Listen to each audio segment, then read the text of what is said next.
All right, this is Brent Corsia with TopVelocity.net, and I'm here with Jim, the Rookie Morris, and we're going to talk some baseball today. And Jim, I'd like to just say it's an honor to have you here with TopVelocity.net, and I want to tell everybody that, you know, it's not just, I mean, you have a great story that everyone can go out and see the movie, The Rookie. But today I'd like to talk some pitching with you, and maybe we could just start you just telling everybody what you currently are doing today. As of now, I am a motivational speaker, and I speak all over the world, talking about second chances and chasing your dreams and having faith in sometimes things that we can't see, to go out there and reach a little bit further than we thought we could actually go. And that was the whole deal with my high school kids at Reagan County High School, and that was the deal with me. And when I pushed it on them, they pushed it back, and because of that now, they showed me that sometimes we're not too old to go and chase our dreams, and I get to go around the world and talk about it. Well, that's great. So what kind of groups do you speak to? I speak to all sorts of people. I speak to corporations. I speak to churches, universities, high schools, elementary schools, and I'm a spokesperson for an organization called Arms of Hope that gives kids and women getting out of abusive relationships second chances. All right, well, that's great. Well, like I said, it's great to have you. And I want to just kind of, for the community, I mean, I sent you that little analysis I did of your pitching. Did you get to look at that? I did. And Chapman a little bit centered me. What did you say? Chapman's a little bit centered than I am. Right, yeah. I just felt like, I mean, there was probably, I mean, it's just amazing when you're being compared to someone like Chapman who's able to, you know, throw three digits. You know, and your velocity was already exceptional. But, you know, you see a guy like that, and all I saw in the difference, it was just a slight difference of he had his ability to generate a little bit more momentum into his front foot. He certainly did, and he's very limber looking, and, you know, the tendon strength and the ligament strength that go with the joints make him able to really reach out there and pop it. Right, exactly. And, you know, that brings up a good point. I was hoping we could probably start, I'd like to start with your surgeries. Was it true that you had 9 surgeries? Yeah. I've had 5 elbow surgeries, and I've had, now 5 shoulder surgeries. Wow. I can't imagine surviving that. So, can you kind of go into when your arms started to break down, what kind of, you know, pains were you having and experiences you were having on the mound? Mine started when I was a teenager. I played summer league ball. I was in a football town, and so football was number one, and baseball was a stepchild, and so we got to play 10 games a summer. If we got in the playoffs, a few more. But I started getting sore. And, you know, when your father is the coach and he goes, "Can you pitch?" you're not going to say no. And, well, I wasn't able to say no because I wanted the ball. I wanted to be able to throw the rock, and consequently, I got sore, but, you know, it would pass, and I thought, oh, nothing of it. 2 years into minor league ball, I wake up in, not extended, but fall league, down there with the Brewers, and my roommate is Plezak, and I wake up and my arm is locked from the elbow, and it is just swollen like a softball. And, you know, we're stupid and we're young, and so I set my arm out on the table, and Dan's trying to straighten it, and we can't get it straight, and so I have to go into the athletic trainers, and I said, you know, I can't straighten my arm out. And basically what had happened by that point was Dr. Frank Joe went in, did Tommy John surgery on me, took a ligament out of my ankle, stuck it in my elbow, and he said, when I woke up, he said, "Jim, you did most of this damage when you were 15 or 16 years old." And I look back at that now as a coach, and I go, you know what, that makes sense, because I teach my kids fastball, changeup, fastball, changeup until they're old enough to really throw breaking pitches and everything else that goes with that, and I keep a steady count of their pitch count, which I never did as a teenager. And I was paying the price for it, and he said, you completely tore your medial collateral ligament, and 80% of it was done when you were a teenager. Yeah, which is, you know, is a common injury today. I think this Andrews statistics show that Tommy John surgeries have gone up 700% in the past 5 years. So, I mean, as far as what would you credit that to besides throwing a lot of pitches? I mean, would you say it's was it a mechanical issue? For me, learning how to pitch. A little bit jerky when I was younger, and overthrowing, I think, is a good term. I think I tried to throw the ball through a wall, and every pitch. And, I didn't try to hold back at all, and I was not smart in that.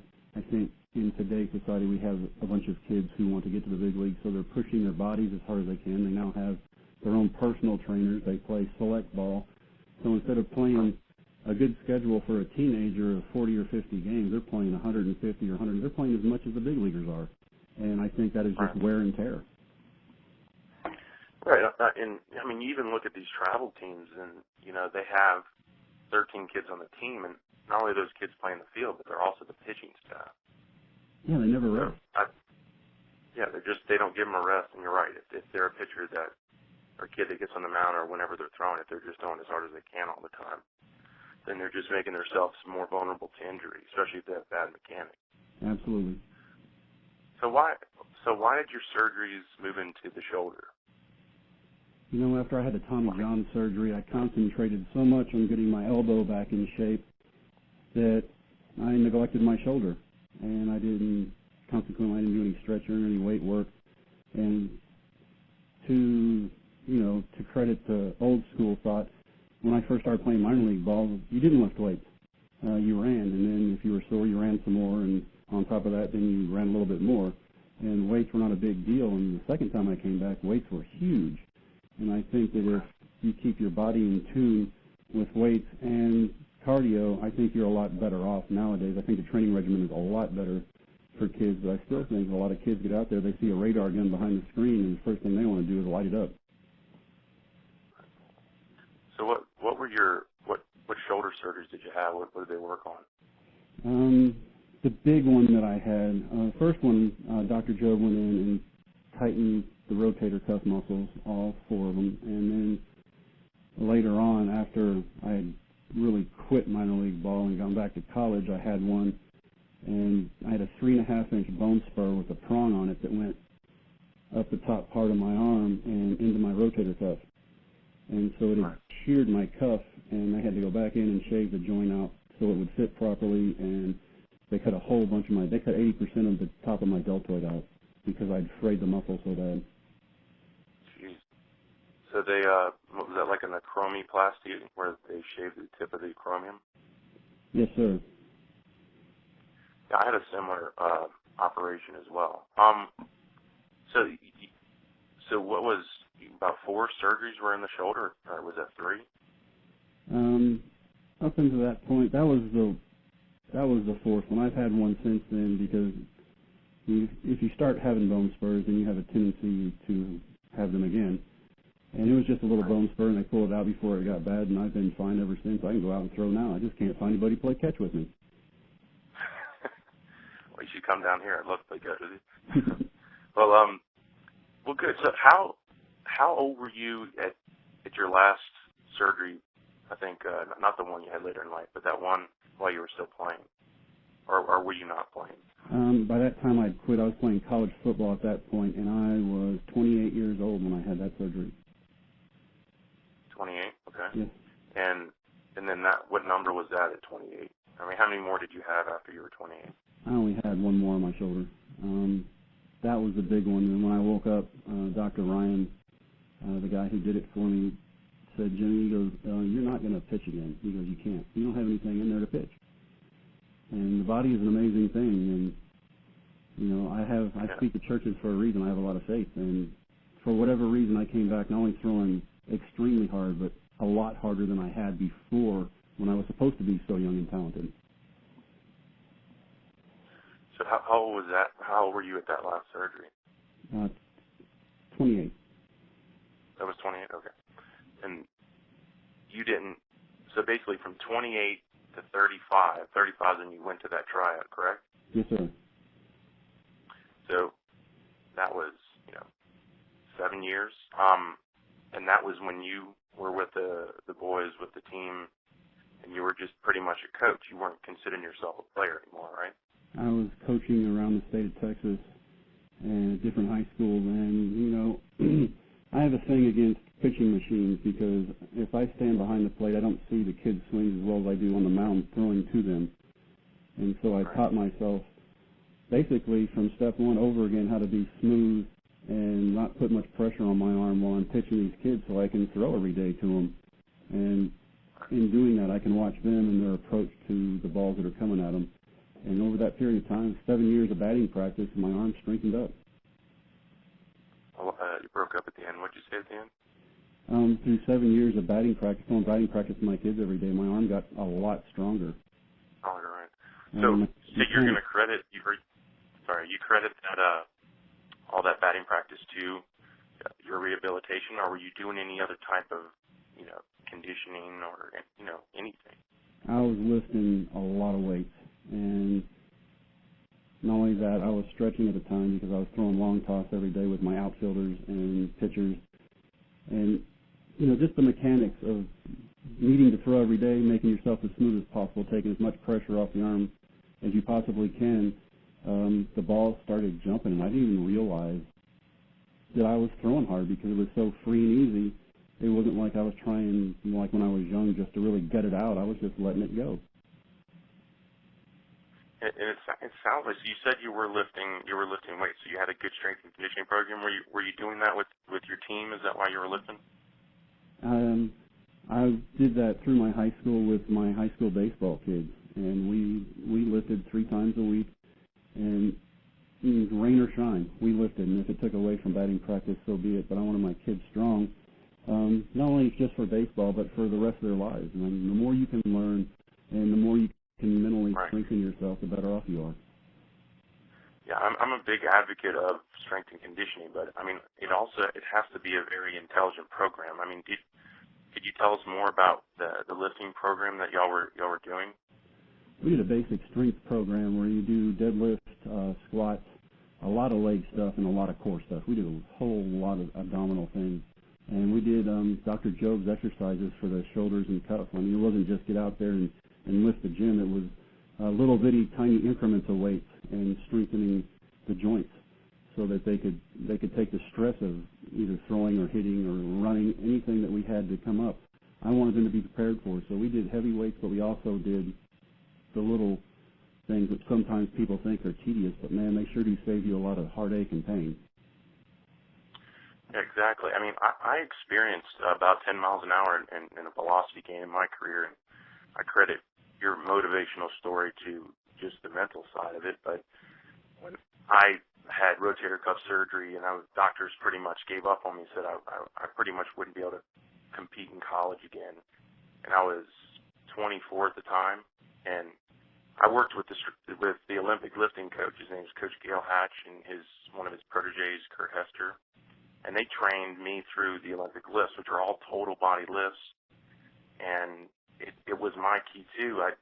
One thing Kurt said to me was, Brandon, if you can't throw anymore, why don't you just be the strongest guy on the team? So I just took that mentality. I said, yeah, at least that gave me some hope. And what I learned was the stronger I got, all of a sudden my arms started to come back. And ultimately what it was teaching me is that I was developing total body strength. And when I was throwing like I was performing my power cleans. I was using my total body and not just my arm anymore. And I was able to get up to 94 miles an hour. So I'm just excited to hear that you did have a great strength and conditioning program. I mean, not saying that credits everything to it, but it really probably what got you, feeling strong again. I think that when you have a program like you did and then I did with the kids, and you get in there with them and you show them that you're doing it along with them, it pumps them up some. The mental pluses from doing that are incredible because it makes you mentally tough and it makes you think. Like you said, I may not be able to throw as hard as I did, but man, if somebody charges the mound, I'm going to be ready. And all of a sudden you're throwing hard and you don't even realize it because you're just utilizing the things you took out of the weight room and bring them out in the field, and all of a sudden you're throwing gas, and you're like, wow, where'd that come from? Exactly. I mean, I really, I think the one thing you pointed out was the fact that as a coach, you were pushing your kids by competing with them in the weight room and on the field, and I think that's critical. I mean, I've started coaching some, and I've really seen the most impact on my players when I'm actually getting dirty with them and pushing them as well. Absolutely. I think the whole thing is a competition, and we did everything was competitive, man. We'd have batting practice, and we'd run them out. We'd have teams for squads A, B, C, and D, and we'd get in there and see who could, as long as you could hit, you could stay in the batting cage, and that made everybody want to hit more. And we had the field, and if you didn't make any errors in your group, then your group got to hit again. And everything was a competition to get us ready for the next level. Well, what kind of, did you focus on diet with your kids? Did you make it clear that it's just important that you put good things into your body and all that stuff? Diet is very important. Getting sore, drinking water is number one. You can drink Gatorade while you're performing. If you drink Gatorade while you're just sitting around, all you're going to do is gain weight because that is for actually maximum output. So water and cleansing your body every day, getting the lactic acid out, stretching, running some. I wasn't one of those guys that got up there and screamed and yelled and cursed my kids, and I didn't make them run from dawn till dark.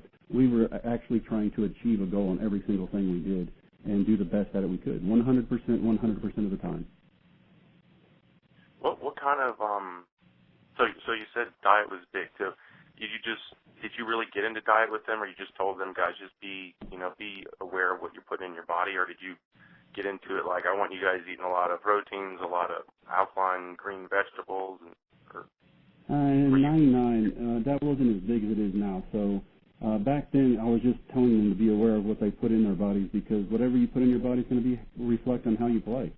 And so we just tried to be smart and healthy at that time. Nowadays, it's even more out front, and diet is a really huge deal now. And I look at the people throwing so hard, and the pitchers dominated this season in the major leagues. I mean, it was just fantastic to watch. Yeah, they really were. So you mentioned running. Now, what kind of running program did you have? Was it a speed and agility-based program, or did you – I mean, I want to believe that you stayed away from long-distance running, or could you just elaborate more on that? We did no long-distance running whatsoever. We did bleachers, and we did cones, and we did stuff on the base paths, and little bitty things, pickup drills, and anything to help us stretch, move, and perform at our top level all the time. I mean, we hit the field, and it was on.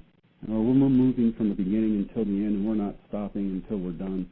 But the long distance stuff just tears down all the muscle you build up in the weight room, and it serves no purpose for me. I mean, if we want to do something, go get on a bike and ride and strengthen your legs. Don't sit there and tear down all the body muscle you just built up in the gym. Exactly. I'm really, as much as I'm not really surprised that you had this great program across the board, from diet to strength and conditioning to your speed and agility, anaerobic training. But to me, I really think it's really not. It's becoming more conventional wisdom to train like this for pitchers, but it just was so forbidden. It's so opposite of how they taught it, even 5 or really 10 years ago. I mean, how did you learn all this? I mean, where were you getting your information from? Because this really wasn't the norm of how pitchers and baseball players are training. It was a trial and error deal for me. I knew from the other surgeries that I had that what I was doing was not working. So I figured if it could make someone in their 30s stronger and able to compete better, then it was going to make teenagers stronger and able to compete better. Now, one of the biggest things that we did, and the kids hated it first, and then they ended up loving it, was a jump rope program, because it builds up quick twitch muscle, and it helps you move a lot quicker and react faster. And so we had jump rope programs, jump rope stations, and then pickup drills, and it was just a trial and error deal for me. And if it worked for me, it had to work for them. And when they started seeing results, they totally bought into it. I think that's a credit to your success as a coach and to your ability to come back and play Major League Baseball. I mean, it's just great to hear that you were doing a total fusion of things that is what not only helped your team do as well as they did when you were coaching, but was really your success in getting back to playing Major League Baseball. Well, I appreciate that. Part of my degree is in kinesiology, and so the body movement is a critical deal. And I had great professors at my college, and you learn good things for your sport by looking at other sports.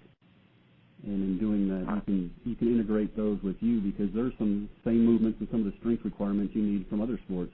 And I just took those and incorporated them into baseball. I think that's brilliant. And that's really what I try to do with TopVelocity.net. I really believe it's a fusion of things, and it's really all based on science. Science has really evolutionized sport, and unfortunately, baseball has kind of been the one lagging behind. And but I think it's catching up, and I think that's why you're seeing a lot of talented ball players. Some strong, powerful hitters and some strong, pitchers out there. I wanted to go into, we're leaving one big thing out. As much as I like to focus on, what we have to do to get our bodies where, to be like an elite or be an elite athlete, I think, of course, the mental game, like Yogi Berra said, how important the mental game to baseball is. And I like to go into the mental side of it. So, what were you doing mentally with your team, and what were you doing mentally with yourself that was giving you these improvements? What I did with my team was an everyday deal. The day that they came up with a challenge for me was a huge deal, because basically what they threw back at me was, you teach us how to act and react to every situation that can come up. Why are you telling us to chase our dreams if you're not willing to do it yourself? And what I did all the time was, we could be in the middle of practice, in the middle of a game. Sometimes I would call timeout to go out and talk to the pitcher, just to pull everybody in and go, what could happen here? And have them answer me, and we have a quiz in the middle of the game, and if there was a tense situation or whatever, kind of loosen everybody up. I get everybody to giggle a little bit, and then we go back and we're totally ready. I think everybody gets so serious with everything they do, and it has to be just picture perfect. Well, not everybody's going to hit the pitch they need to hit. Not everybody's going to make the pitch they need to make, and not everybody's going to catch that ball they should make or make the throw over to first. Pick each other up and support each other. And so we had a big support system with our team. I didn't allow anybody to get on anybody else. We didn't get on anybody on the other team. We respected the game for the game, and we played it the best that we could. As far as individually, I think that's a great mental approach for the team. Individually, what can you talk more about the mental side to try and, what you were doing? Not only your team was overcoming, being able to, perform when, the history of your school was that they weren't a good team, and then also you going from doctors telling you you will never play again to all of a sudden I'm throwing the ball in the upper 90s and I'm going to go try out. Individually, what were you doing mentally to kind of pull that kind of success out of your players and yourself? Was there a lot of inner dialogue? Absolutely. I think that anybody who's coached for any period of time, and you know this, and I'm just going to be redundant because you already do this, every person is different, and every makeup of every person is different. You've got to coach the kids to their makeup, and some kids you get and put a little more pressure on it, makes them perform better. Other kids, you put that pressure on them and they fold. And you just have to learn who your team is and the individuals therein, and every one of those individuals make up that team. And so you have to be able to communicate and get your point across with every single kid while you're teaching a whole team sport. And being able to do that, I was able to kind of coach myself and from point A to point Z, make myself as smooth as possible, from my approach standing on the mound to making a pitch, to throwing it to my kids, to telling them how to hit it, and learning where some of the hitters' holes are. I had some pretty good hitting kids, and the big deal about that was at the beginning of the season in 1999, my kids couldn't hit me. By the end of the season, I'm not getting high school kids out, man. They're killing me. And I'm like, yeah, I'm going to go impress a scout. And then I find out my kids are hitting a 98-mile-an-hour fastball every day, and I thought, wow, they've learned, and I've learned. And every person is different, and every person needs to be taught to their strength and made to feel a part of the whole situation, but they're all different. Well, let's jump into when you were, you went to that tryout, amazing things happened. you got picked up. What were you? How did your mindset change now that you're on the road, you're playing minor league ball, and you know that you're far away from your family, and you want to get to the big league ball as quick as you can or get out? What were you doing mentally to prepare yourself for each game and to really push yourself to reach that goal and get to Major League Ball? I think the biggest difference I made between being 19 to 25 and then being 35 was I knew about life.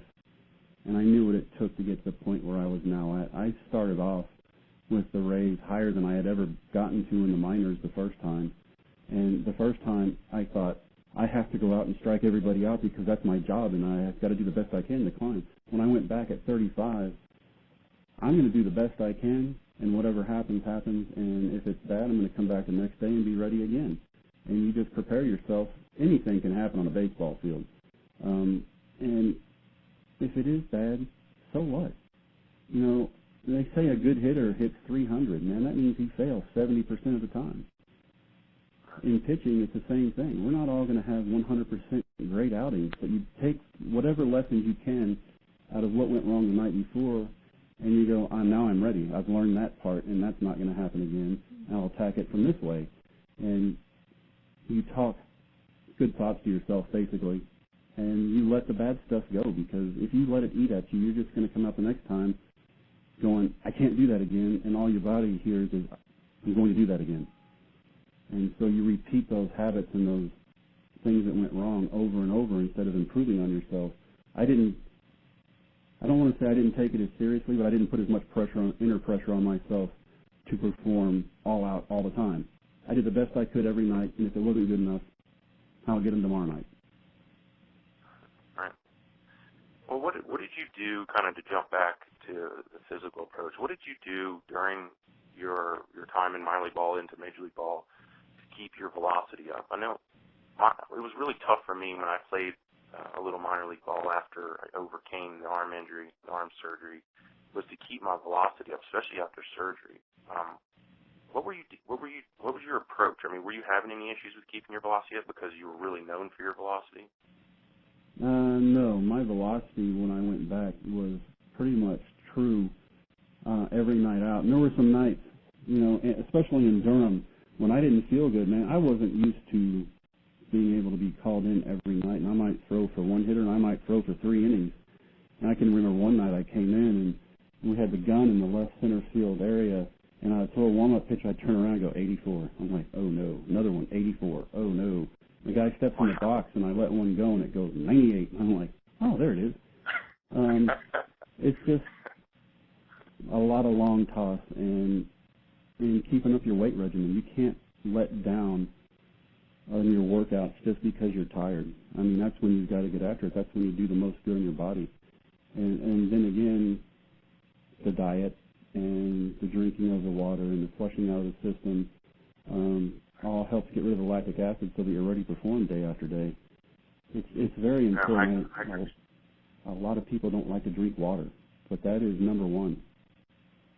Yeah, you're correct. I mean, I read all these studies that are coming out even today, and it talks about hydration is still what separates great athletes from average athletes. Great athletes hydrate better than good athletes or average athletes. And it's also on that same note, you brought up long toss. There's a lot of controversy around it, like how far do you stretch it out? Can you talk about how, when you would throw long toss, how would you stretch it out as far as the distance? We go 3 or 4 minutes, 60 feet, 3 or 4 minutes from 90 feet, and 3 or 4 minutes from 120 to 150 feet. I'm not talking about throwing the ball from the right flagpole, the left flagpole, or any of that stuff, but just getting your whole motion like you would be on the mound, except you're just putting a step in there to let the ball go a little bit further, but you have the same follow through on your arm and the same release point, and you make sure your hand's out in front of you every time, so you're releasing the ball the same way as if you were on the mound. So when you're 120 to 150, are you keeping it on a line? That depends. Sometimes I didn't feel that great, and I couldn't really put it on the line. But most of the time, if I could put it on the line, that's what I'm going to do because that's where I got the most benefit from. Did you do a lot of long toss with your guys in high school and with your team? Absolutely. Very good.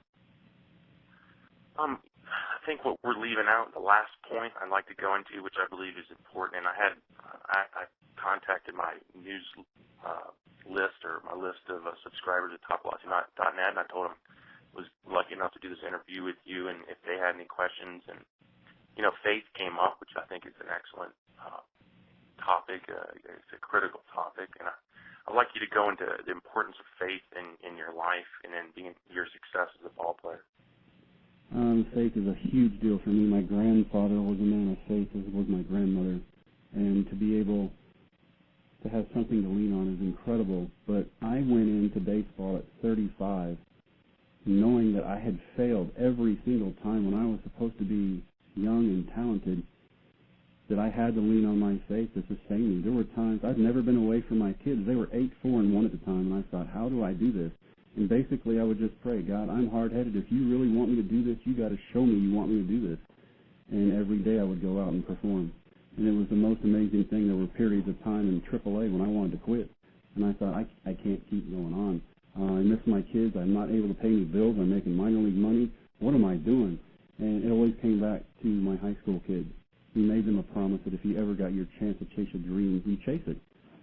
And so the prayers continued, and the things, for instance, I couldn't pay bills, and I'm like, I need to quit. I got to go home. I got a coaching job in Fort Worth at a big school. I got to start drawing a paycheck. And Louisville Slugger had given me a glove just to use. The next week it ends up in Sports Illustrated with, the arm out and the whole motion thing, and Louisville written right across there in perfect vision for everybody in the picture. They give me a contract. They send the money home. I stay a little bit longer. Next time I need money, it was a Spike contract, and all of a sudden there I am in a pair of Spikes in this huge newspaper article on the front page with my leg kicked up and the logo of a Spike sticking out there. And it was just things happened in such sequence that God had his hand in it, and there's no denying that. I could sit there and go, it was because I lifted weights, it was because I stretched, it was because I threw and I taught those kids the perfect way to do things. Therefore, I was perfect. That's not it at all. God took care of it, from day one. I went to the tryout and found out I was throwing 98, and I thought, you have got to be kidding me, man. And they made me come back in 2 days, and I threw 97 every pitch in the rain. And I thought, wow. And then they sent me in Double-A the first night there in Double-A in Zebulon, North Carolina. I throw 91, 92 miles an hour every pitch, and I thought, I'm dropping off. The next night I throw 2 innings and throw 98, 99 miles an hour and strike out 5 people in 2 innings. And from then on, it was just lights out, and I attribute my faith to all of it. So if you could pick a percentage of your success, what percentage went to faith, or what percentage of your success you would credit to faith? 100%. There are a lot of things, I think, because of my faith, I was able to learn the things that I needed to learn to put me in that position to begin with. And through learning to do all those things and do them the right way, and, it was all trial and error, figuring out what was best for my body, therefore figuring out what was best for my high school kids. All of it built up to that ultimate point where God said, you're ready. And I think he said, I'm going to give this to you because you're going to learn something from this, but a whole lot of other people are going to learn from it. And once you do that, you're going to go and you're going to do something for me. And that's what I'm trying to do now with my speaking. Well, great. Well, I had one more question from my subscribers. I just want to get it out there. It was kind of interesting. I think he was a big fan of Ron Guidry during his time, even though we talked about the weight training. During when he was young, he worked on the farm, and he did a lot of heavy lifting. And he wanted Glenn wanted to know if you had done any, even when you were coaching, were you doing any other work, farm work or something? This is what he's asking. I took care of our whole baseball field, and in doing that, I brought in dirt from Oklahoma to put on the infield because out in West Texas you have caliche, and it's hard as a rock, man. You can water it, and 5 minutes later you're sliding on gravel. And so I brought in dirt, and when I put dirt all over the field, and I put grass seed, and I tilled up my field, and And I worked every day, and we made a batting cage, and we planted concrete, and we did all that stuff. Yeah, all of it. Anything you can do to make your body stronger. Right. I think that's credits. I mean, we're just simulating that kind of work when we're in a weight room, basically. Absolutely. I mean, I do it now. Yeah. I taught myself so much then that I feel like I have to do it now, and now I have a ranch, and I do stuff every day that pushes me to my limit. But it makes me feel better the next day. I wake up and I feel a little bit stronger, and I'm like, yeah, and I go out and do more the next day. Yeah, because you're also connecting with God's earth, too, when you're out there. Absolutely.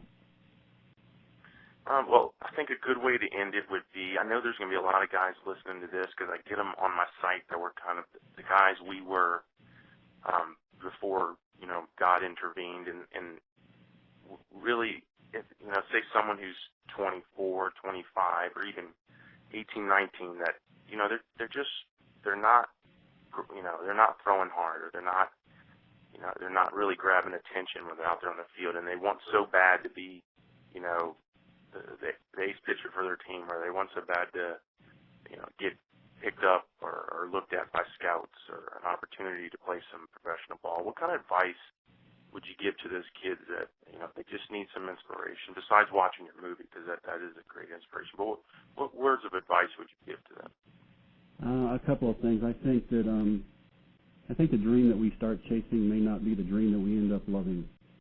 And it could be coaching. It could be anything to do with baseball. I mean, some of us just aren't players, but we learn while we're there.